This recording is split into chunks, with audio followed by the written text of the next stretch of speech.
बिस्मिल्लाहिर्रहमानिर्रहीम, अस्सलामु अलैकुम। नाज़रीन मोहतरम, आप देख रहे हैं आज तक न्यूज़ और मैं हूं समी। नाज़रीन मोहतरम, इससे पहले आप इस कहानी की 259 किस्सा सुन चुके हैं और अब 260 किस्त मुलाहिजा फरमाएं। वो काफ़ी बेबाक, जुर्रतमंद और तेज तरार लड़की थी, लेकिन इस वक्त चौकड़ी भूल चुकी थी।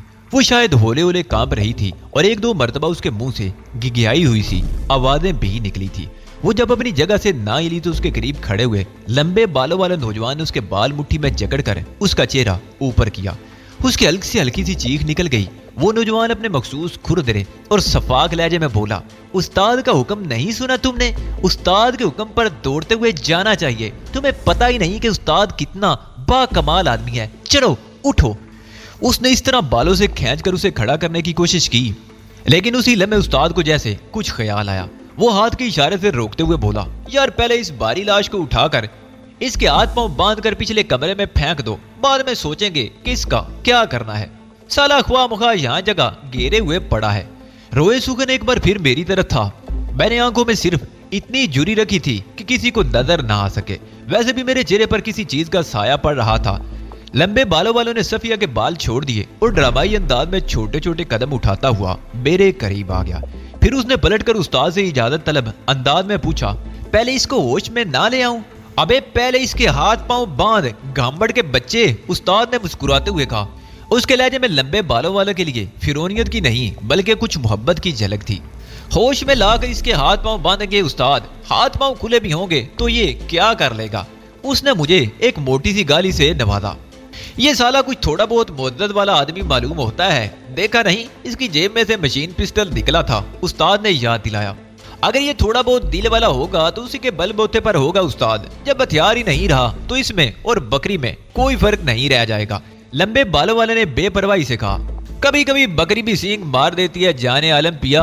उस्ताद ने बदस्तूर मोहब्बत और शफकत से मुस्कुराते हुए कहा। ऐसे सींगों की किसको परवाह उस्ताद? लंबे बालों ने हकारे से हंस कर कहा, मैं इसे होश में लाता हूँ। इसे थोड़ी बहुत पूछगछ भी तो करनी चाहिए। ठीक है गांबड़ के बच्चे, तुम नहीं मानोगे। उसके मुंह पर पानी के छींटे मारू? उस्ताद ने गोया अजराए शफकत इजाजत दे दी। तुम्हें पता है उस्ताद, अपन किसी को पानी से होश में नहीं लाते। वैसे भी तुम्हें मालूम हो चुका होगा कि इस इलाके में पानी की कितनी तंगी है। किसी को होश में लाने का अपना तो अलग ही तरीका है। ये कहकर उसने अचानक मेरे कूल्हे के करीब ठोकर रसीद की। दर्द की एक नई लहर मुझे बर्दाश्त करनी पड़ी और मुझे अपने आप पर गुस्सा आया। मैंने हरकत में आने में कुछ ज्यादा ही देर कर दी थी और मुझे ये हकारत अमेज ठुड्डा भी बर्दाश्त करना पड़ा था। दूसरा नुकसान ये हुआ कि अब सबकी तवज्जो मेरी तरफ थी। मैं मजीद इस्तकामत का मुजाहरा करते हुए साकत लेटा रहा। उस्ताद मखमूर से अंदाज में हंसकर बोला, अबे ये तो होश में आया, तेरा फार्मूला इसे ज्यादा लंबा ही बेहोश ना कर दे। अरे नहीं उस्ताद, अभी देखो कैसा होश में आता है। बालों वालों ने मुझे दूसरी ठोकर रसीद करने के लिए टांग चलाई। मेरे ख्याल में अब बहुत हो चुका था। खतरा अखवा बढ़ चुका था, लेकिन अब कोशिश करना जरूरी हो गया था, वरना वो खबीस का बच्चा हमें मार मार कर मेरे जिस्म को दुखते हुए आज़ा का एक अंबार बनाकर रख देता। मेरे लिए ज्यादा मुश्किल मसला असल में दोनों लड़कियों का था। अगर अंधाधुंध कार्रवाई की गुंजाइश होती तो फिर खतरे की भी परवाह नहीं थी। दूसरी ठोकर रसीद करने के लिए उसने अपनी टांग चलाई और उसके बाद उन्हें पता नहीं चल सका होगा कि उनके साथ हुआ क्या था। वो ठोकर रसीद करने की हसरत उनके दिल में ही रह गई होगी, क्योंकि उनकी टांग मेरे हाथ में आ गई थी और उसके बाद वो पलक झपकने में खुद फर्श पर आ गए थे। मैंने एक बहादुर टांगों की मदद से उसे पलक झपकने में इस तरह जकड़ा कि वो मेरी ढाल बन गया और अभी मैं चटाई से उठा ही था, सिर्फ मैंने रुख थोड़ा सा बदल लिया था। अगर उनमें से कोई इंतहाई फुर्ती का मुजाहरा करते हुए अपना हथियार संभाल भी लेता और फायर करने में कामयाब हो जाता तो गोली पहले जुल्फों वाली सरकार के लगती, जबकि उनकी तरफ से ऐसा कोई रद्द अमल जाहिर हो ही नहीं सका। इसी दौरान में लंबे बालों वाले की टीटी मेरे हाथ में थी। ये मंदिर उनके लिए यकीनन ऐसा ही था जैसे बिजली का कोंदा लपक आया हो। शायद उनकी कुछ समझ में नहीं आया था कि ये हुआ क्या था। अगर उनमें से कोई समझ भी पाया होता तो शायद अपनी आंखों पर यकीन नहीं करता, इसलिए उनमें से कोई भी फौरी तौर पर कोई रद्द अमल जाहिर नहीं कर सका था। मेरे लिए इतनी मोहलत काफी थी। इस वक्त शायद मैंने अपनी जिंदगी की तमाम तर निशानेबाजी के बेहतरीन नमूनों में से एक नमूना किया था, जिसकी तेज रफ्तारी भी नाकाबिले यकीन थी। मैंने जश्न में जदन में 4 अफराद पर सिर्फ एक एक गोली खर्च की, जिसमें खास तौर पर मैंने ये भी ख्याल रखा कि सांवली लड़की और सफिया गोली में ना आने पाए। मेरी कोशिश कामयाब ही रही। उस्ताद और उसके 3 चेले अपनी अपनी जगह पर ढेर हो गए, बल्कि उस्ताद तो अपने तख्ते शाही से नीचे ही लुढ़क आया, क्योंकि उस वक्त वो तख्त के किनारे पर ही था। वो कुछ इस अंदाज में गिरा था और अजीब ही अंदाज में साकित हो गया था। मालूम होता था जैसे कोई देर तक मुर्गा बना रहने के बाद ऊंधा ही लुढ़क गया था और इसी हालत में रह गया था। मैंने अपनी दानिश में उसके सीने में दिल के मुकाम पर गोली मारने की कोशिश की थी, लेकिन मैं यकीन से नहीं कह सकता था कि गोली लगी कहां थी। बाकी तीनों आड़े तिरछे गिरे थे, लेकिन अंदाज बता रहा था कि एक एक गोली उनके लिए काफी साबित हुई थी। वो तड़प कर साकत हो गए थे और उनकी आंखें भी खुली रह गई थी। मुझे खुद भी अपने आप से इतनी उम्दा कारकर्दगी की तवक्को नहीं थी। मैंने दिल ही दिल में अपने आप को शाबाश दी। सांवली लड़की गैर इरादी तौर पर दीवार से जा लगी थी। उसके एक हाथ में उसके कपड़े थे और दूसरा हाथ चेहरे के छिले हुए हिस्से पर था।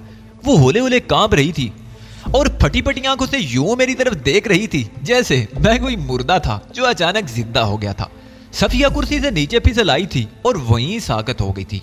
मालूम नहीं वो खौफ के बायस फिसल गई थी या अपनी दानिश में उसने अकलमंदी का मुजाहरा किया था। मैं उसके वजूद से उठते हुए पसीने और सस्ती शराब की बू के बबके महसूस कर सकता था। चंद लम्हे के लिए मंदिर जैसे साकित होकर रह गया था। अजीब बात यह थी कि लंबे बालों वालों ने अपने आप को मेरी गिरफ्त से छुड़ाने के लिए जरा भी जोर आजमाई नहीं की थी।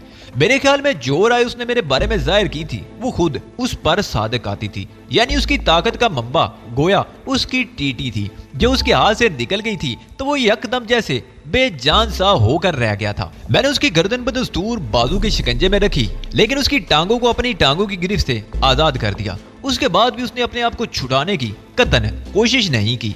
तब मैं उसे लिए हुए उछलकर खड़ा हुआ। सांस लेने की कोशिश में उसके हल्क से खरखराट सी आवाजें निकल रही थी।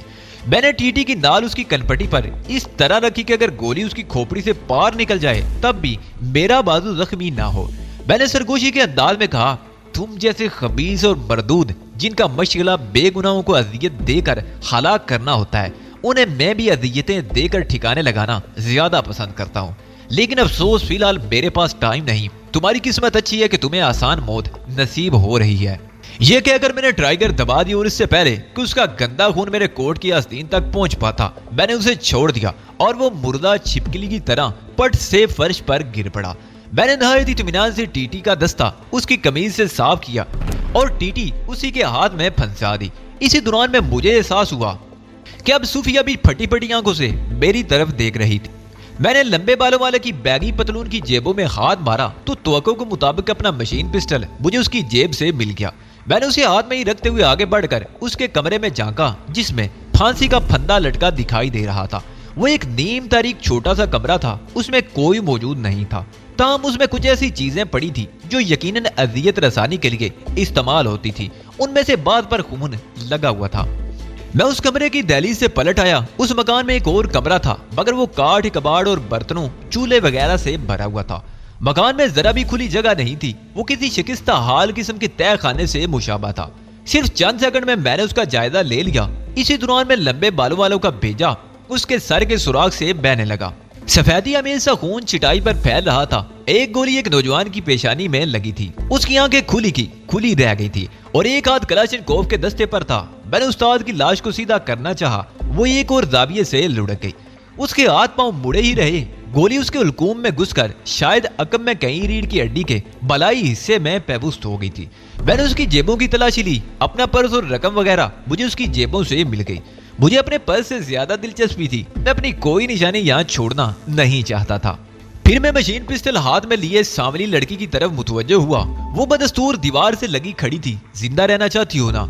उसने इस बात में सारी लाया तो मैंने कहा, फौरन यहाँ से भाग जाओ और जो कुछ भी तुमने देखा है उसके बारे में कभी किसी के सामने जबान न खोलना, वरना मौत उसके बाद भी आ सकती है। समझ गई ना? उसने एक बार फिर इस बात में सारी लाया। ये गोया उसके लिए एक नवीद थी। उसके जिस्म में जैसे जान सी आ गई। उसने चंद सेकंड भी नहीं लगाए और यूं वहां से भागी जैसे बदरूएं उसके पीछे लगी हों। इसी दौरान में सूफी अपनी जगह से उठ खड़ी हुई। वो फटी फटी आंखों से लंबे बालों वाले की तरफ देख रही थी। फिर उसने खौफजदा सी नजरों से मेरी तरफ देखा और बोली, आपने इसे भी मार दिया? मैंने गहरी नजर से उसकी तरफ देखा और वो गोया सहम कर एक कदम पीछे हट गई। मैंने धीमी आवाज में कहा, तुम तो कुछ इस तरह ये बात कह रही हो जैसे इसे मारकर मैंने बड़ी ज्यादती की है। इसे कहते हैं नेकी बर्बाद करना लाजम। जो कुछ ये तुम्हारे साथ कर रहा था या आइंदा ये लोग जो कुछ तुम्हारे साथ करने वाले थे, क्या मैं इन्हें वो करने देता तो बेहतर था। मैं तुम्हें इनके रहम और करम पर छोड़ देता तो तुम्हें बहुत अच्छा लगता, तुम इससे लुत्फअंदोज होती। नहीं नहीं, मेरे ये मतलब नहीं था। वो यकदम गड़बड़ा गई और शर्मिंदा सी नजर आने लगी। मुझे मालूम था कि वो दरअसल क्या कहना चाहती थी, लेकिन मैं चाह रहा था कि वो ना ही कहती तो बेहतर था। वो कहना चाहती थी कि लंबे बालों वाला मेरे काबू में था। मैं चाहता तो उसे छोड़ सकता था, लेकिन मैं नहीं चाहता था कि वो अपने इन ज़रीई ख्यालात का इजहार करती। ये माशरे की गिलाजत है। मैंने हकीकी नफरत से कहा, नाकाबिले इस्लाह और बनी नू इंसान के लिए हजारा अजीतों के चलते फिरते पैगंबर, मेरा बस चले तो मैं इन जैसे सभी डाकुओं और अजियत पसंदों को खत्म कर दूं। वो खौफजदा सी नजरों से मेरी तरफ देख रही थी। मैंने अपने चेहरे के तासरात बदलने की कोशिश की और उसका हाथ थामते हुए नरमी से कहा, आओ चलें। उसने थूक निकला और सादत बंदी से मेरे साथ चल दी। बाहर आकर मुझे ये देखकर हैरत हुई कि गली में सन्नाटा था। ये भी इसी किस्म की टेढ़ी मेढ़ी गलियों में से एक थी जिनमें आज हमारा सफर जारी रहा था। उसमें भी बेतरतीब से मकानात मौजूद थे, लेकिन उनकी खिड़कियां दरवाजे यूं बंद थे जैसे उनमें कोई ना रहता हो। 5 फायरों की आवाजें सुनकर भी किसी ने बाहर झांकने की कोशिश नहीं की थी। जिस मकान से हम निकले थे उसके दाएं बाएं 2-3 पुराने से मकानात थे। सामने एक आध प्लाट खाली था जिसमें झाड़ियां फैली हुई थी। इसके अलावा हर तरफ बेहंगम मकानात फैले हुए थे। मैं एक तरफ को निकलता चला गया। एक बार फिर भूल भुलैयों जैसी गलियों का सिलसिला शुरू हो गया। एक जगह रुककर मैंने सूफिया से कहा, तुम कुछ रहनुमाई कर सकती हो कहां तक पहुंचने के लिए? वो बैठी बैठी सी आवाज में बोली, जहां हमने गाड़ी छोड़ी थी। मैंने जवाब दिया। वो इधर उधर देखते हुए बोली, कोशिश करती हूँ। उसकी कोशिश के बावजूद हम काफी देर तक भटकते रहे, लेकिन अगर मैं खुद कोशिश करता तो शायद उससे ज्यादा भटकते। आखिरकार हम उस खुली सी जगह पहुंच गए जहाँ मैंने गाड़ी खड़ी की थी। फर्क सिर्फ ये था कि अब गाड़ी वहाँ नहीं थी। कच्ची जमीन पर सिर्फ टायरों के निशानात बता रहे थे कि उसे इधर उधर घुमाकर एक तरफ ले जाया गया था। और ये यकीनन बड़ी फनकारी थी, क्योंकि बगैर चाबी के उस गाड़ी का ताला खोलना और उसे स्टार्ट करना कोई आसान काम नहीं था। उसमें चोरों से हिफाजत के सारे इंतजामात मौजूद थे, लेकिन ले जाने वाला इब्तदाई तमाम इंतजामात को नाकाम बनाकर गाड़ी ले गया था। तब वो ज्यादा दूर नहीं जा सकता था। अगर उसने स्टीयरिंग का ज़ाहिरी लॉक खोल लिया था, तब भी एक मखसूस कोड नंबर ना दबाने की वजह से 1.5-2 मील के बाद उसे स्टीयरिंग व्हील में खुद ब खुद एक दूसरा लॉक लग जाता और अलार्म बजने लगता। मुझे मालूम था कि चोर गाड़ी को छोड़कर भाग जाएगा, लेकिन कहाँ छोड़कर भागेगा ये कहना मुश्किल था। इसलिए मैं एक ठंडी सांस लेकर रह गया। सूफिया मेरी तरफ देखकर परेशानी से बोली, अब क्या होगा? कुछ भी नहीं, मैंने बड़े शाकराना लहजे में जवाब दिया। जो कुछ हमारे साथ हो चुका है शायद वो काफी नहीं, अब मजीद थोड़ी सी बर्दाश्त होगी। क्या मतलब? मतलब ये कि अब तुम किसी शॉर्टकट के जरिए किसी ऐसी करीबी सड़क तक पहुंचने की कोशिश करो जहां से हमें टैक्सी मिल जाए। गाड़ी की तलाश का काम मैं पुलिस के लिए छोड़ देता हूँ। खुद ही इतला आ जाएगी कि गाड़ी कहाँ खड़ी है। अलबत्ता मुझे उसकी रिपोर्ट जरूर करनी पड़ेगी, कई मील 2 मील के फासले के अंदर ही उसमें कोई वारदात न हो जाए। मैंने जवाब दिया। एक लम्हे की खामोशी के बाद वो बोली, टैक्सी तो यहाँ से दूर दूर तक मिलनी मुश्किल है। टैक्सी वाले तो इस इतराफ का रुख ही नहीं करते। रिक्शा ही मिल जाए तो गनीमत है। वो एक तरफ को चल दी। ये वो रास्ता नहीं था जिधर से हम आए थे। कुछ देर पहले हम पे जो गुजरी थी सूफिया अब उसके असरात से संभलती दिखाई दे रही थी। चंद कदम चलने के बाद वो मेरी तरफ देखते हुए फीकी मुस्कुराहट के साथ बोली, आप परेशान दिखाई नहीं दे रहे और ना आपके चेहरे पर पछतावा जाहिर हो रहा है। तुम्हारे ख्याल में मुझे क्यों परेशान होना चाहिए, क्यों पछताना चाहिए? मैंने दरियाफ्त किया। आप ये नहीं सोच रहे कि मुझे क्यों किसी की मदद करने का शौक था? क्या क्या खवारी उठानी पड़ रही है, किस तरह जान जाते जाते बची और किस तरह मेरा भी हशर खराब होते होते बचा है। इस तरह तो होता ही रहता है इस तरह के कामों में। मैंने एक ठंडी सांस लेकर कहा, इंसान जब परेशानियों को खुद दावत नामे भेज भेज कर ये सदा इसरार बुलाता हो, फिर उसे अपने आप को परेशान जाहिर करने का हक नहीं होना चाहिए। फिर एक लम्हे की तवक्कुफ से मैंने कहा, अलबत्ता लड़कपन में मैं काफी परेशान रहा करता था। क्यों? उसने जरा तजस्सुस से पूछा। उस वक्त मैं इस किस्म की किताबें पढ़ा करता था जिनके उन्वान होते थे, परेशान होना छोड़िए, परेशानियां दूर भगाइए, परेशानियों का आसान इलाज वगैरह वगैरह। सूफिया की मुस्कुराहट जरा रोशन हो गई। मैं यही चाहता था। वो अजीब सी नजरों से मेरी तरफ देखते हुए बोली, समझ में नहीं आता कि आपकी शख्सियत के कितने रुख है।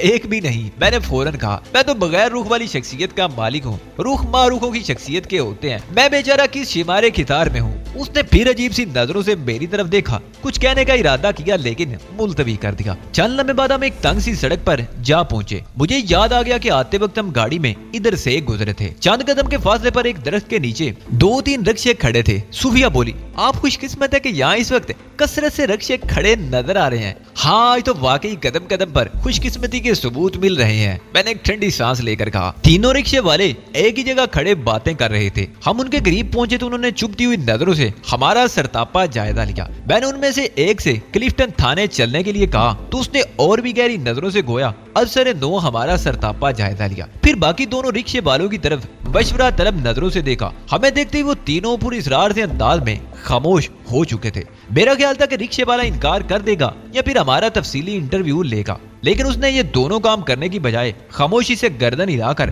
हमें अपने रिक्शे में बैठने का इशारा किया। चलने में बाद रिक्शा उछलता कूदता शहर की तरफ रवाना हो गया। क्लिफ्टन थाने तक का ये सफर इतना तवील महसूस हुआ कि रास्ते में एक आध मरतबा मुझे शुबा महसूस हुआ कि शायद हम चांद पे जाने लगे हैं। गनीमत रहा कि रिक्शे वाले ने रास्ते ही में कोई सवाल नहीं किया। क्लिफ्टन थाने में भी बहुत सी चुभती हुई नजरों ने हमारा इस्तकबाल किया। हमारा हुलिया ही ऐसा था, जब मैं रहीम गुल के ऑफिस में घुसने लगा तो एक अर्दली ने हमारा रास्ता रोकने और ये बताकर हमें मरूब करने की कोशिश की कि अंदर डीएसपी साहब भी बैठे हैं। साथ ही उसने ये मुखलिसाना मशवरा भी दिया कि अगर हमारे साथ कोई वारदात हुई है तो हमें पहले मुहर्रर के पास जाकर रिपोर्ट लिखवानी चाहिए। हमारे साथ वारदात तुम्हारे एसएचओ ने की है, हम पहले उससे बात करेंगे। मैंने उसे एक तरफ हटाते हुए कहा। उसे हटाने के लिए मेरा एक हाथ ही काफी था। उसके संभलने से पहले हम अंदर पहुंच चुके थे। मैंने देखा रहीम गुल और उसके इलाके का डीएसपी अल्लाह बख्श हिफ्ज़े मुरातब को बलाए ताक रखकर निहायत दोस्ताना और राजदाराना अंदाज में सर जोड़े बातचीत कर रहे थे। हमें देखकर वो अपनी अपनी कुर्सियों पर जरा सीधे होकर बैठ गए। रहीम गुल ने सख्त निगाहों से हम दोनों का सरतापा जायजा लिया और बोला, तुम तो कह रहे थे कि मैं कामरान को लेकर साथ आ रहा हूँ, क्या ये कामरान है? उसने सूफिया की तरफ इशारा किया। क्या इसकी जिन्स बदल गई है और ये तुम लोगों ने हुलिया क्या बना रखा है? धीरज मेरी जान धीरज। एक ही सांस में इतने सवाल। मैंने एक नजर सूफिया की तरफ देखकर कहा, जो कुछ किसियानी सी हो गई थी। हम पे जो सदमात गुजरे हैं उनमें वाकई कामरान की जिन्स भी बदल सकती थी। और जहाँ तक हमारे हुलिये का सवाल है तो ये हमने खुद नहीं बनाए बल्कि इसे जबरदस्ती बनाया गया है। उसने मैं बैठने के लिए नहीं कहा था। मैं खुद ही कुर्सी घसीट कर बैठ गया और सूफिया को भी मैंने बैठने का इशारा किया। रहीम गुल मुझे घूर कर रह गया। डीएसपी अल्लाह बख्श खामोशी से हमें देखे जा रहा था। कोई ठंडा वंडा तो पिलवाओ यार, अगर हम तुम्हें बहुत अहम बातें बताने आए हैं, मैंने कहा। रहीम गुल ने और भी ज्यादा सख्त नजरों से मुझे घूरा, लेकिन वो समझ गया कि अफसरी दिखाने का तो कोई फायदा नहीं होगा। उसने अर्दली को बुलाकर ठंडा लाने के लिए कहा। अर्दली के जाने के बाद वो बोला, इससे ज्यादा खुश कलकी की उम्मीद तुम्हें किसी पुलिस वाले से भी नहीं रखनी चाहिए, लेकिन अब तुम ठंडा आने से पहले जबान खोल दो। मेरी जबान तो इतनी खुली हुई है कि लोग इसे बंद कराने के लिए जतन करते रहते हैं। मैंने जरा टांगे पिजार कर बैठते हुए कहा। बहरहाल किस्सा यूं है कि मैं कामरान को गाड़ी में बिठाकर जा रहा था कि रास्ते में एक जगह गन्ने का रस पीने को तबीयत मचल गई। प्यास ही बहुत लग रही थी ना। मैं गाड़ी एक तरफ रोक कर नीचे आने ही लगा था कि मालूम नहीं किस तरफ से 4 मुस्टंडे कलाशनकोफे लिए गाड़ी में तकरीबन घुस आए। बेखबरी में अचानक किसी ने मेरे सर पर कलाशनकोफ का दस्ता मारा। ये देखो। मैंने उसे अपने सर पर चोट का गुम्बद दिखाने की कोशिश करते हुए कहा और मैं चकरा कर रह गया। उन्होंने मुझे और इस लड़की सूफिया को कच्चे में गिरा दिया और खबीसों ने ठुड्डे वगैरह भी मारे और ये सब कुछ बड़ी पूरी सड़क पर हो रहा था। जाहिर है जिस मुल्क में तुम जैसे पुलिस वाले होंगे वहाँ यही होगा। रहीम गुल के जबड़ों के उजलात हरकत में आए और मैं समझ गया कि उसने दांत पीसे थे, लेकिन डीएसपी अल्लाह बख्श नहायत सब्र और सुकून से बैठा सब कुछ सुन रहा था। मैंने बात जारी रखते हुए कहा, बहरहाल वो लोग गाड़ी ले गए और कामरान भी उसी में रह गया। अब मुझे नहीं मालूम कि वो इत्तफाकन रह गया था या वो लोग जानबूझकर उसे ले गए और ये कि उसके पीछे कोई साजिश काम कर रही होगी। मैं जानबूझकर रहीम गुल को ये कहानी सुना रहा था कि अगर मेरी गाड़ी के साथ साथ अगर किसी इत्तफाक के बायस कार चोर भी पुलिस के हत्थे चढ़ जाए तो वो भी अच्छी तरह उसकी धुनाई करें और उससे पूछें कि उसके बाकी मुसल्ला साथी कहाँ थे। मुझे नहीं मालूम था कि कार चोर का उन डाकुओं और दहशतगर्दों से कोई ताल्लुक था या नहीं जो मेरे हाथों हलाक हुए थे। बहरहाल मैं चाहता था कि इस बहाने अच्छी तरह उसकी ठुकाई हो जाती। ऐन मुमकिन था कि इस तरह कोई अलग कहानी भी सामने आ जाती। तुम ये कहना चाहते हो कि कामरान के बारे में अब तुम्हें कुछ इल्म नहीं? रहीम गुल बदस्तूर मुझे घूरते हुए बोला। जाहिर है, और कामरान के बारे में तो हम बाद में बात करते रहेंगे। पहले तुम मेरी कार छीने जाने की इतला वायरलेस पर नशर कराओ, मैंने कहा। रहीम गुल अपनी जगह हरकत किए बगैर बोला, तुम्हारी राय में तो कामरान प्रिंस समैरा के कत्ल के सिलसिले में बेगुनाह है ना? हाँ मेरी राय यही है, मैंने बिला तामिल कहा। तुम्हारी इतला के लिए अर्ज है कि जिस मुजस्मे से प्रिंस के सर पर वार करके उसे हलाक किया गया था, उस पर मिलने वाले फिंगरप्रिंट्स कामरान के साबित हुए हैं। रहीम गुल ठहरे ठहरे लहजे में बोला। यकदम मुझे यूं महसूस हुआ जैसे कमरे का दर्जा हरारत कई डिग्री गिर गया था। मैंने सूफिया की तरफ देखा, वो मेरी ही तरफ देख रही थी। उसका अंदाज बेचारगी अमेज और मादरत ख्वाना था।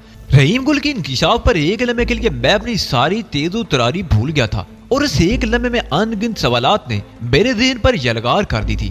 कहीं इस बार मैं ख्वाब खुदाई फौजदार बनने की कोशिश तो नहीं कर रहा था, कहीं ये मेरी संगीन गलती तो नहीं थी। मुझे याद आया कि कामरान किस तरह गैर मामूली हद तक पुलिस से खौफजदा था। ये दुरुस्त था कि हमारे यहाँ शुरफा पुलिस से बहुत खौफजदा रहते थे, लेकिन उसका खौफ कुछ ज्यादा ही गैर मामूली था। मैंने उसे हर तरह के तहफ़्फ़ुज़ की पेशकश की थी, उसके बावजूद मुझे और सूफिया को गुजा कर भाग गया था। कहीं पुलिस के बारे में उसका ये खौफ दर हकीकत उसके एहसास जुर्म ही की पैदावार तो नहीं था। कहीं मैं जरूरत से ज्यादा खुद एतमादी का शिकार होकर एक मुजरिम की मदद पर तो कमर बस्ता नहीं हो रहा था। सूफिया को यकीनन अंदाजा था कि मेरे दिल में क्या सवालात सर उठा रहे हैं। उसकी आंखों में इल्तजा सी झलक आई। शायद वो कहना चाह रही थी कि मुझे इतनी जल्दी कामरान से बदगुमान नहीं होना चाहिए था। मेरा ऐसा कोई इरादा भी नहीं था। मैं तमाम इम्कानात पर गौर करता रहा, लेकिन एक बार जो राय कायम कर लेता उसे इतनी जल्दी हटता नहीं था। कोई वादे ठोस और नाकाबिले तरदीद सबूत ही मुझे अपने राय बदलने पर मजबूर कर सकता था। मैंने रहीम गुल की तरफ देखा, वो कड़ी नजरों से मेरी तरफ देख रहा था। मैंने कुछ बोलने से पहले ही वो बोला, उल्टी सीधी कहानियां तख्लीक करने के मामले में तुम्हारा ज़हन किसी राइटर से भी ज्यादा ज़रखेज़ है, लेकिन ये मत समझना कि मैं तुम्हारी सुनाई हुई हर कहानी पर आंखें बंद करके यकीन कर लूंगा। तुम चाहो तो आंखें खुली रख कर भी यकीन कर सकते हो, मुझे कोई एतराज नहीं होगा, मैंने शरीर लहजे में कहा। वो खा जाने वाली नजरों से मुझे घूरते हुए बोला, आंखें खुली रखने की सूरत में तो मुझे इस बात का यकीन भी मुश्किल से आता है कि ये शक्ल तुम्हारी अपनी है। तुम अव्वल दर्जे के झूठे, दगाबाज और मक्कार आदमी हो। देखो जबान संभाल के इंस्पेक्टर, मैंने धमकी अमेज अंदाज में उंगली उठाते हुए कहा। मैं कम अज कम इंस्पेक्टर के लेवल के किसी आदमी से बेइज्जती कराने के लिए तैयार नहीं हूँ। बेइज्जती के भी कुछ उसूल होते हैं। तुम्हें मालूम होना चाहिए मैं शहर का मुमताज बिजनेसमैन और नहायत मुअद्दद आदमी हूँ। तो क्या तुम्हारी बेइज्जती कराने के लिए आईजी साहब को बुलवाना पड़ेगा? वो काट खाने वाले लहजे में बोला। हाँ, कम अज कम इस रैंक का आदमी तो होना चाहिए, लेकिन वो भी अगर मेरी बेइज्जती नहीं करेंगे, क्योंकि आला अफसर बहरहाल आला अफीसर होता है। वो इखलाक, तहजीब, आला इंसानी इक़्तिदार वगैरह के मानी किसी हद तक जानता जरूर है। बदज़मानी, बदतमीजी और छोटी छोटी बातों पर दूसरों की बेइज्जती करने की आदत तो तुम जैसे छोटे छोटे अफसरों में पाई जाती है, जिनकी अपनी कोई इज्जत नहीं। अच्छा, ज्यादा बकवास करने की जरूरत नहीं, वो जल्दी से मेरी बात काटते हुए बोला। तुम्हारी जबान तो वाकई एक मर्तबा स्टार्ट ले लेती है तो उसे ब्रेक लगने की नौबत ही नहीं आती। संजीदगी से बात करो, ये बहुत संजीदा मामला है। तुम्हारे ख्याल में अब तक मैं गैर संजीदगी से बात कर रहा था? मैंने हैरत से आंखें फैलाई। अब अपनी बेइज्जती होने की बारी आई तो तुम अपने ऑफिसर साहब को ये तासर देने की कोशिश कर रहे हो कि ये सब कुछ मजाक में हो रहा था। मैंने एक नजर डाली एसपी अल्लाह बख्श की तरफ। वो बेचारा काफी शरीफ और कम गो आदमी मालूम होता था। अब तक वो एक लफ्ज भी नहीं बोला था, बस होंठों पर खफीफ सी मुस्कुराहट लिए बैठा था। बेतुकी आंकते रहने से तुम मुसीबत में भी फंस सकते हो, रहीम ने गोया मुझे खबरदार किया। मुसीबतों की क्या बात करते हो रहीम गुल प्यारे, मैंने ठंडी सांस लेकर कहा। तुम्हारे इस खादिम ने पैदाइश के बाद से अब तक मुसीबतों के सिवा देखा ही क्या है, और मेरी जिंदगी में जितनी भी मुसीबतें आई उनमें सबसे बड़ी मुसीबत तुम हो। रहीम गुल ने निचला ऊंट दांतों तले दबा लिया। चंद लम्हे वो खामोशी से मुझे घूरता रहा, फिर गोया खून के घूंट पीते हुए बोला, तुम्हें वाकई उस वक्त मजाक सूझता है जब दूसरों को मजाक जहर लग रहा होता है। मेरा ख्याल है मैं फिर किसी वक्त बात करनी पड़ेगी, लेकिन अगर उस वक्त पानी सर से गुजर चुका होगा तो उसकी जिम्मेदारी मुझ पर नहीं होगी। यकीनन मैंने उसकी तायद में सर हिलाया। पानी सर से गुजरने की जिम्मेदारी तुम पर भला कैसे हो सकती है? उसकी जिम्मेदारी तो महकमे आबपाशी पर होगी। रहीम गुल के यकीनन समय में नहीं आ रहा था कि वो मेरे साथ क्या सलूक करे। आखिर मैंने गोया उस पर तरस खाते हुए कहा, तुम्हें मेरी कौन सी बात मजाक लग रही है? वो जो तुमने बकवास की थी कि रास्ते में तुम्हारा गन्ने का रस पीने को दिल मचल गया और तुमने गाड़ी रोक ली। तुम्हारा क्या ख्याल है मैं तुम्हारी उस बकवास पर यकीन कर लूंगा? वो घुर्राया। इसमें यकीन ना करने वाली भला क्या बात है? मैंने मासूमियत से पूछा। तुम्हारे तबके का आदमी सड़क के किनारे गाड़ी रोक कर उस गंदी सी मशीन से गन्ने का रस पिएगा जिस पर लातादाद मक्खियां होंगी और रस निकालने वाले के हाथ भी रस में ही धुलते रहते हैं, वो बोला। बस इतनी सी बात पर तुम मेरे बयान को झूठ, मजाक और न जाने क्या कुछ समझते रहे, मैंने बेयकीनी से कहा। फिर ठंडी सांस ली। रहीम गुल, तुम वाकई घामड़ के घामड़ ही रहे। भाई मैंने कितनी मर्तबा तुम्हें समझाया है कि वो सिर्फ तुम जैसे ही कम ज़रफ होते हैं, जो गांव देहात से और छोटी छोटी फैमिलियों से निकल कर आते हैं लेकिन शहर में आकर बड़े आदमी बन जाते हैं, तो अपने पसे मंदिर पर शर्माने लगते हैं, अजीब अजीब नजाकतें दिखाने लगते हैं जो दरअसल किसी न किसी कम्प्लेक्स की मुख्तलिफ शक्लें होती हैं। मुझ में इस किस्म का कोई कम्प्लेक्स नहीं है। मैंने अपने देहाती होने पर भी कोई शर्म महसूस नहीं की। नजाकतें दिखाने के मौके पर भी नजाकतें दिखाता हूँ, लेकिन मैंने अपने अंदर के देहाती को कभी सोने नहीं दिया। अगर वो कभी बाहर आता है और अपनी बात मनवाना चाहता है तो मैं उसे दबाने की कोशिश नहीं करता। इंसान को अपने असल से फरार हासिल करने की कोशिश नहीं करनी चाहिए, अक्सर इसमें कामयाबी नहीं होती। मेरे खामोश होने के बाद भी रहीम गुल चंद सेकंड तक मुझे घूरता रहा, फिर बोला, तुम्हारी तकरीर खत्म हो गई? मेरी तकरीरों का सिलसिला तो जिंदगी भर जारी रहेगा, मौका मिलने की देर है। सियासतदानों की तरह मैं भी जिंदगी भर तुम्हारा पीछा नहीं छोड़ूंगा, मैंने कहा। अब वो कदे पुरसुकून लहजे में बोला, जो लोग ये ऐलान करते फिर रहे हैं कि उनमें कोई कम्प्लेक्स नहीं है, बाज़ औक़ात उन्हीं में सबसे ज्यादा कम्प्लेक्सेस होते हैं। खिसियानी बिल्ली खंबा नोचने की कोशिश मत करो, मैंने मशवरा देने के अंदाज में कहा। अब तुम भी ज्यादा बनने की कोशिश ना करो और असल मौजू से मत हटो। रहीम गुल तुर्की ब तुर्की बोला, तुम्हारी ये गन्ने के रस वाली कहानी मेरे हल्क से नहीं उतर रही, क्योंकि तुमने उस पर मक्खियों का जो तसव्वुर कर लिया है इसलिए हल्क से नहीं उतर रही। मैंने तंजिया अंदाज में कहा, अपने मुल्क में खाने पीने की चीजों के बारे में अपने तसव्वुर को इधर उधर भटकने नहीं देना चाहिए, वरना इंसान कुछ भी नहीं खा सकता। तुम तो मक्खियों के सिर्फ बुनबुनाने का जिक्र कर रहे हो, मुझे तो अंदेशा है कि गन्ने के जूस में विटामिन के तौर पर मक्खियों का भी कुछ जूस शामिल होता है, उसके बावजूद तुम उसे पीने की बात कर रहे हो, रहीम गुल ने तंजिया लहजे में कहा। भाई मैं इस मुल्क का बाशिंदा हूँ, एक सख्त जान कौम का फर्द हूँ और मैं सख्त जान ही रहना चाहता हूँ। मैं गैर मुल्कियों जैसा या गैर मुल्कियों की चीजों पर इन्हिसार करने वालों जैसा बनना नहीं चाहता। तुम्हें मालूम है गैर मुल्की खिलाड़ियों की टीमें हमारे यहाँ खेलने आती हैं तो उनमें से अक्सर अपना पीने का पानी साथ लाती हैं। उसने खामोशी से मुझे घूरने पर इक्तफा किया, मैंने बात जारी रखी। हालांकि खिलाड़ी बड़े सख्त जान मखलूक होते हैं, बेपनाह वर्जिशें करते हैं और 8-8 घंटे गर्मी सर्दी में मैदानों में जम कर खेलते हैं, और हमारे यहाँ वो 5 स्टार होटलों में क्याम करते हैं जहाँ पानी के लिए फिल्टर प्लांट लगे होते हैं और जरासीम से पाक स्टरीलाइज गिलास फराम किए जाते हैं। उसके बावजूद यहाँ का पानी पीकर उन बेचारों के पेट खराब हो जाते हैं। क्या फायदा ऐसी जिंदगी का? वो बदसूर मुझे घूरते जा रहा था, मैंने उसके घूरने की परवाह किए बगैर कहा, दूसरी तरफ माशाल्लाह अपनी कौम की सख्त जानी देखो, जहाँ से पानी सप्लाई हो रहा है वहाँ पानी में गधे और कुत्ते मरे पड़े रहते हैं। अवामी किस्म के रेस्तोरानों के किचन वगैरह में कीड़े चल रहे होते हैं। मिर्चों में पिसी हुई ईंटें और चाय की पत्ती में गंदा भूसा मिलाकर खिलाया जा रहा है, लेकिन खाने वाले ना सिर्फ जिंदा है बल्कि माशाल्लाह अक्सर खट्टे कट्टे रहते हैं। वो तो यूं ही कभी कभार डॉक्टरों की बातों में आकर उनकी दवाएं वगैरह खाकर बीमार हो जाते हैं, वरना बीमारियां तो इनके करीब आते हुए ही डरती हैं। और मैं ऐसा ही इंसान बनकर जिंदा रहना चाहता हूँ, अपनी सकाफत से रिश्ता तोड़ना नहीं चाहता। तुम तो गन्ने के रस पर एतराज कर रहे हो, मुझे तो अगर रास्ते में सत्तू बिकते नजर आ जाएं तो मैं वो भी पीने रुक जाऊंगा। बल्कि मैं तो संजीदगी से सोच रहा हूँ कि अपने 5 स्टार होटल में भी सत्तू सर्विस शुरू करा दूं, उससे मेरे होटल को 7 चांद लग जाएंगे। रहीम गुल मेज से अपनी मोटी सी स्याह छड़ी उठाते हुए बोला, अगर तुमने बकवास बंद न की तो मैं ये छड़ी मार कर तुम्हारी खोपड़ी तोड़ दूंगा। अगर जिस खोपड़ी में पहले ही एक अदद घूमड़ मौजूद है, मैंने सारी लाते हुए कहा, उसके बावजूद ये खोपड़ी इस किस्म की छड़ियों से टूटने वाली नहीं है, इसके लिए तो तुम्हें डायनामाइट इस्तेमाल करना पड़ेगा। फिर मैंने उलझन अमेज अंदाज में कहा, लेकिन मेरी समझ में नहीं आ रहा, अगर तुम इतने खफा क्यों हो? एक तो हम इतनी जिल्लत और मुसीबत उठा कर आ रहे हैं, ऊपर से तुम हमें आंखें निकाल रहे हो। वाकई हमारे यहाँ की पुलिस बड़ी जालिम है। कामरान के हक में अच्छा ही हुआ कि वो कार छीनने वालों के हत्थे चढ़ गया, तुम्हारे हत्थे चढ़ने के मुकाबले में किसी के भी हत्थे चढ़ जाना बेहतर है। अफजल खबीस, आखिर तुम सच क्यों नहीं बोल देते? वो बहुत ही जिद होकर बोला, मैं सच ही तो बोल रहा हूँ, अब अगर तुम्हें यकीन ना आए तो इसमें मेरा क्या कसूर है? मैंने भी जरा झुंझलाहट का मुजाहरा किया, फिर मुलामे से कहा, मेरी दास्ताने गम बिल्कुल सच्ची है। चलो अगर तुम्हें गन्ने के रस पर एतराज है तो वो इसमें से निकाल देते हैं, गो कि इस तरह कहानी कुछ भी रस और फीकी सी हो जाएगी। लेकिन अगर तुम्हें इस तरह पसंद है तो इसी तरह सही। मेरी गाड़ी बहरहाल गई है और उसके साथ ही कामरान को भी मैं खो बैठा हूँ। इन दोनों के लिए तुम मुझे कोई कसम खाने के लिए कहो तो मैं इसके लिए भी तैयार हूँ। फिर जैसे मुझे कुछ याद आया और मैंने बुरी तरह चौंकते हुए कहा, खुदा की पनाह, तुम कैसे जिम्मेदार अफीसर हो? तुम्हारे साथ मैं भी बकवास में उलझ गया। तुमने अभी तक मेरी गाड़ी के छीने जाने के बारे में इतला ही नशर नहीं कराई। क्या तुम इंतजार कर रहे हो कि वो किसी दूसरे के हत्थे चढ़ जाए और दूसरे सूबे में पहुंच जाए और इंजन नंबर, चेसिस नंबर वगैरह तब्दील होने के बाद फरोख्त के लिए तैयार हो जाए? क्या मैं वाकई यकीन कर लूं कि तुमसे सचमुच गाड़ी छीन ली गई है? वो मेरी आंखों में झांकते हुए अब जरा पुरसुकून लहजे में बोला, क्यों? इसमें यकीन ना करने वाली क्या बात है? इस शहर में 30-40 गाड़ियां रोजाना छीनी जाती हैं।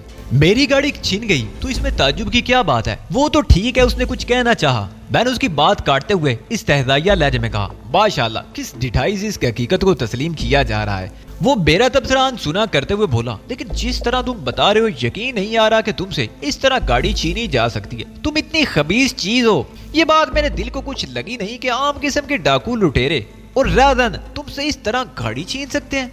हो सकता है वो आम किस्म के राजन या डाकू ना रहे हो, खास किस्म के हो। मैंने सादगी से कहा। उन्होंने कौन सा मुझे अपना तारुफ कराया था या अपनी दर्जाबंदी पर कुछ रोशनी डाली थी। जाहिर है वो बेचारे जल्दी में होते हैं, कारोबारी मसरूफियात ज्यादा होती हैं, वो इस किस्म की फजूल बातों में वक्त जाया तो नहीं कर सकते। वो एक बार फिर मुझे घूरने लगा। मैंने धर्म अमेज लहजे में कहा, इस तरह घूर घूर कर तुम्हारी नजर कमजोर हो जाएगी, और फिर घूरना ही है तो किसी दिल रुबा हसीना को घूरो। मुझे घूरने से तुम्हारी सेहत पर और भी खराबी के असरात मुरत्तब होंगे। वैसे भी ये काम फुर्सत में किया जाए तो ही बेहतर रहता है। फिलहाल तो तुम मेरी गाड़ी छीने जाने की इतला नशर कराओ, या फिर इतने मामूली से काम के लिए भी मुझे किसी और से कहना पड़ेगा। तुम्हारे डीएसपी साहब भी इस वक्त करीब ही बैठे हैं। तुम्हारे मुकाबले में ये काफी शरीफ और लायक आदमी है। मेरा ख्याल इन्हीं से दरख्वास्त कर लूं। डीएसपी अल्लाह बख्श मुझे जानता था और मेरे पसे मंदिर से भी वो थोड़ा बहुत वाकिफ था। वो बेचारा मुझसे खासा मरूब और मुतासर रहता था। मेरी मौजूदगी में शादुल नादरी जबान खोलता था। मुझे मालूम था कि वो इस बात पर रिश्क करता था कि रहीम गुल उसका मातहत होते हुए मुझसे इतना बेतकल्लफ था और हमारे दरमियान इतनी नोकझोंक चलती रहती थी। इतला तो मैं नशर कराए देता हूँ। रहीम गुल गोया बादल नखास्ता उठते हुए बोला, लेकिन अगर ये गाड़ी छीनने वाली की बात गलत हुई और गाड़ी तुम्हारे पास हुई तो मैं इसे तुमसे छीन कर किसी बारूनक चौराहे पर खड़ी करके इसे आग लगा दूंगा। मैं महसूस कर रहा हूँ कि काफी अरसे से तुम्हारा मिजाज बहुत तकरीब काराना सा होता जा रहा है। मैंने मुतफिकराना नजरों से उसकी तरफ देखते हुए कहा, वैसे तो खैर तुम्हारे महकमे में ये जरासीम पाए ही जाते हैं, लेकिन तुम्हारी बीमारी तो कुछ ज्यादा ही नुमाया होकर सामने आती जा रही है। फिर मैंने डीएसपी अल्लाह बख्श को मुखातिब किया, डीएसपी साहब, आप अपने इस बंदे पर कड़ी नजर रखें। ये जरूर कभी डिपार्टमेंट की बहुत ज्यादा बदनामी का सबब बनेगा। अल्लाह बख्श जो अब तक खामोशी से बैठा मुस्कुराए जा रहा था, खनकार कर गला साफ करते हुए धीमी आवाज में बोला, अरे नहीं अफजल साहब, इस किस्म के नौजवानों की वजह से तो डिपार्टमेंट की कुछ इज्जत बाकी है। मैंने हैरत से रहीम गुल की तरफ देखा और सारी लाते हुए कहा, तुमने तो महकमे में अपनी बड़ी मजबूत लाबी बना रखी है। फजूल बकवास मत करो और ये बताओ तुमसे गाड़ी किस इलाके में छीनी गई?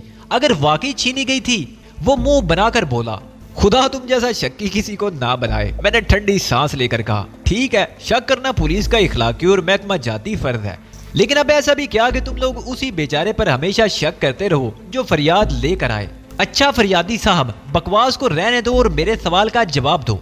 मैंने इलाके का नाम बताया जहाँ से दर हकीकत मेरी गाड़ी चोरी हुई थी, छीनी नहीं गई थी। इलाके का नाम सुनकर वो दरवाजे की तरफ जाते जाते पलट आया और मुझे घूरते हुए बोला, तुम उस इलाके में क्या करने गए थे?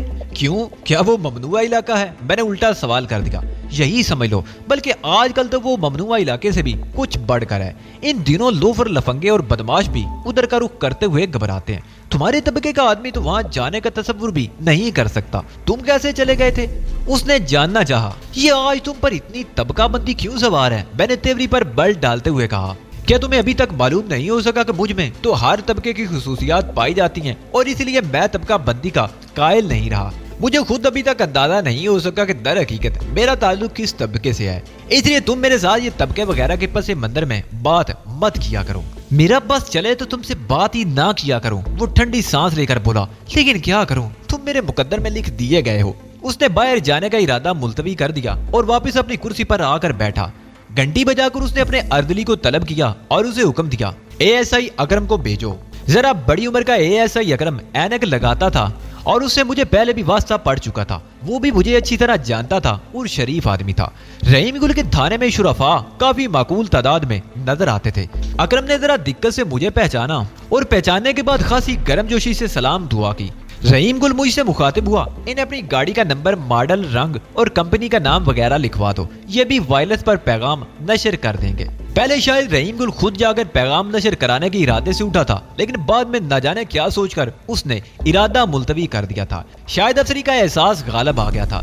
मैंने गाड़ी की तफसील अकरम को बता दी। चेसिस नंबर मुझे मालूम नहीं था। अकरम ने गोया मुझे तसल्ली दी कि उसके बगैर काम भी चल जाएगा। वो कमरे से जा चुका तो रहीम गुल जरा बदले हुए लहजे में गोया हुआ असर नो बात शुरू करते हुए बोला, बकवास बहुत हो चुकी, अब तुम मुझे संजीदगी से सीधी तरह बता दो कि क्या वाकई कामरान तुम्हें मिला था और वाकई इस तरह बिछड़ गया जिस तरह तुम बता रहे हो? तुम्हारे यहाँ पर इस सच्चाई का यकीन दिलाने का क्या तरीका है?